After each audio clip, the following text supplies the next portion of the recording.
बहसीयत कौम हम पाकिस्तानी बहुत ही ज़्यादा मासूम हैं। इससे बेहतर वर्ड तो बेवकूफ़ है, लेकिन वो थोड़ा सा डेरोगेटरी हो जाता है, इसलिए मैं मासूम कह लेता हूँ।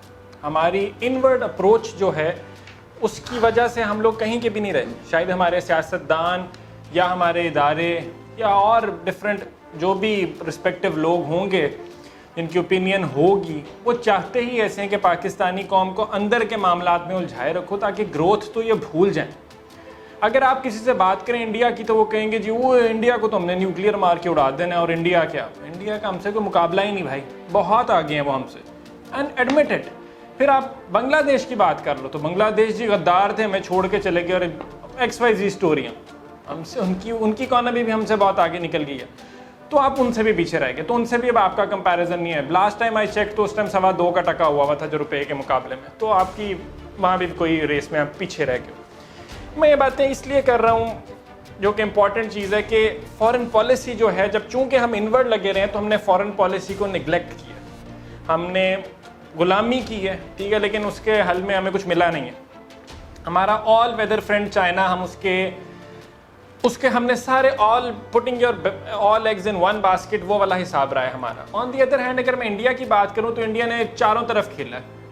US से उनके ताल्लुकात हैं, रशिया के साथ उनकी डिफेंस डील्स हैं, चाइना से अलग उनके साथ हैं, और हर जगह उनके मामलात ठीक है, because that is how a foreign policy should be. Foreign policy होनी ही ऐसी चाहिए कि आपके ताल्लुकात सबके साथ ठीक होने चाहिए, बाकी मामलात आप अलग कर लो। आप एक तरफ देखते हैं तो आप दूसरी तरफ से लड़ के बैठ जाते हैं, दूसरी तरफ देखते हैं तो आपको डर होता है जी हमारे पीछे वाले नाराज़ हो जाएंगे, आपकी कोई अपनी हैसियत वक़्त वैल्यू नहीं है। हुआ क्या, 24 जून को जी शी जिनपिंग ने एक हाई लेवल डायलॉग जो था ऑन ग्लोबल डेवलपमेंट वो होस्ट किया, ठीक है। ये ब्रिक्स जो प्लेटफॉर्म है जिसके अंदर Brazil, Russia, India, C for China and S for south Africa, ये उसके जो नॉन मेंबर ही उनकी मीटिंग थी, जिसके अंदर 24 if I am not wrong ममालिक शामिल थे, ठीक है। हर पूरे मुल्क का है, Egypt, Indonesia, Nigeria, Argentina, Iran, ये हमारे हमसाए जो हैं, Kazakhstan, Russia, Cambodia, Ethiopia, Indian prime minister Narendra Modi साहब वो भी मौजूद हैं।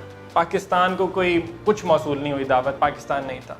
अभी कुछ देर कबल आज हमारे जी फॉरेन ऑफिस की तरफ से जवाब आ गया जी, एक ब्रिक्स मेंबर की जानिब से हमारी इन्विटेशन रोक दी गई थी, ठीक है, नाम नहीं लिया, स्पेकुलेशन चल गई जी इंडिया होगा। अगेन आपकी सारी बातें इंडिया सेंट्रिक है, हर चीज़ आपकी इंडिया सेंट्रिक है। यार इंडिया ने किस लिहाज से रोक लिया, मतलब ठीक है अंडरस्टैंड रोक लिया, मान लेते हैं for the sake of argument, लेकिन आपकी अपनी कोई हैसियत ही नहीं है ना, आप गरीब हैं, भिखारी हैं, मांग मांग के आप चल रहे हैं। ग्लोबल डेवलपमेंट की जब बात हो रही है तो वहाँ पे पाकिस्तान का क्या काम, कोई हैसियत ही नहीं है आपकी, मतलब एक क्या काम आपका वहाँ पे, ठीक है। तो इसलिए ये सोच के आप बाहर बैठे हुए हैं। वहाँ पे सारे मतलब कि इमर्जिंग इकोनॉमीज वहाँ पे हैं, डेवलपिंग वर्ल्ड वहाँ पे है, हर कुछ है वहाँ पे, डेवलप तो है ही, पाकिस्तान का कोई काम नहीं है, ठीक है।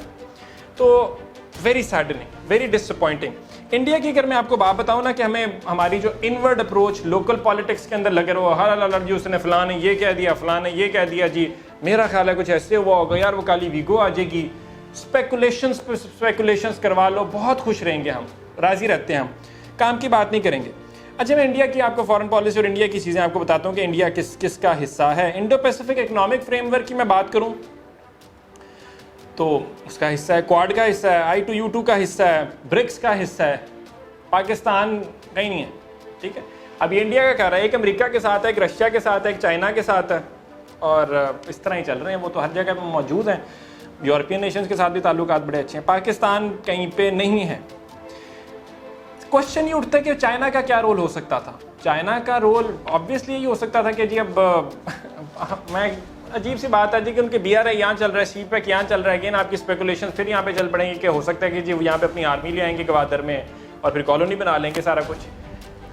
नॉट सेइंग कि सब कुछ पॉसिबिलिटी नहीं है, हो सकता है, जो हालात हैं हमारे सब कुछ हो सकता है, जो हालात हैं आपका मुल्क भी टूट सकता है, जो हालात है आप कॉलोनी बन सकते हैं। सो रियलिटीज़ को एडमिट करना सीखें, जहाद को ना अपने अंदर से थोड़ा सा निकाल दें। जहाद करने के लिए भी पैसे चाहिए आज के दौर के अंदर, वो नहीं है आपके ऊपर अब, लेकिन यहाँ पे आपका ईमान जाग जाएगा कि वो जहाद के लिए ईमान पैसों की क्यों जरूरत है भाई, हम तो ऐसे लड़ लेंगे जाके। लड़ना है, सोचना है, सोची जाए, गुलामी कर रहे हैं करी जाए, मैं कुछ कह नहीं सकता। ऑल इन ऑल इस सारे के अंदर जितने भी फोरम्स जो इस चीज़ को हाईलाइट कर रहे हैं कि जी इंडिया ने रोक दिया, इंडिया ने रोक दिया, नहीं, बाहर जाने के बजाय अपनी गिरबान में एक बार झांक लें, फिर बात कर लें, ठीक है। आपकी जो इनवर्ड अप्रोच है, आपकी पैथेटिक फॉरेन पॉलिसी जो है, आपकी जो लोकल पॉलिटिक्स है, और आपको जो आईना जहाँ पे देखना चाहिए वहाँ नहीं दिखा रहे, आपको ट्रक की बत्ती के पीछे लगाया हुआ इन शॉर्ट। तो आप वहाँ लगे हुए हैं, अपनी आंखें खोलें। ये हालात हो रहे हैं दुनिया के, जहाँ पे ग्लोबल डेवलपमेंट की बात है तो वहाँ पे वो मतलब किसी भी को ला के बिठा सकते हैं, लेकिन पाकिस्तान की वहाँ पे कोई जगह नहीं है। It's an alarming situation. Try to ponder upon it, open your eyes, और शायद अपने गिरबान में झांकें, फिर शायद ग्रोथ मिल भी जाए हमें।